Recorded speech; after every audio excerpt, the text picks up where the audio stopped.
Court के 5 जुलाई के फैसले के खिलाफ अर्जियां दाखिल की गई थी। आपको बता दें कि 2003 में गुजरात के साबिक वजीर दाखिला का कत्ल हुआ था, जिसके बाद आपको बता दें कि नजरसानी की अर्जियां दाखिल की गई थी और अब सुप्रीम कोर्ट ने रिव्यू पिटीशन की अर्जियों को खारिज कर दिया है। सुप्रीम कोर्ट के 5 जुलाई के फैसले के खिलाफ ये अर्जियां दाखिल की गई थी।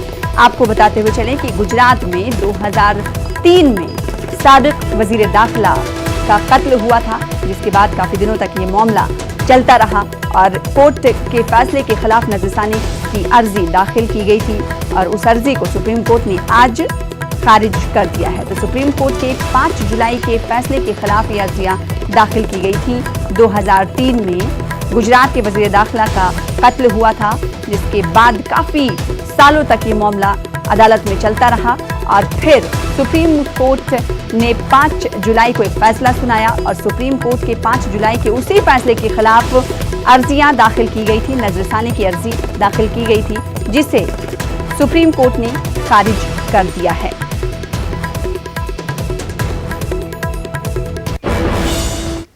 जम्मू कश्मीर से दफा 370 के खात्मे के खिलाफ अर्जियों पर आज सुप्रीम कोर्ट में समाअत है। पिछली समाअत में अदालत ने मरकजी हुकूमत से मामले में हलफनामा दाखिल करने को कहा था। जराये के मुताबिक 22 नवंबर को मरकज सुप्रीम कोर्ट में हलफनामा दाखिल कर सकता है।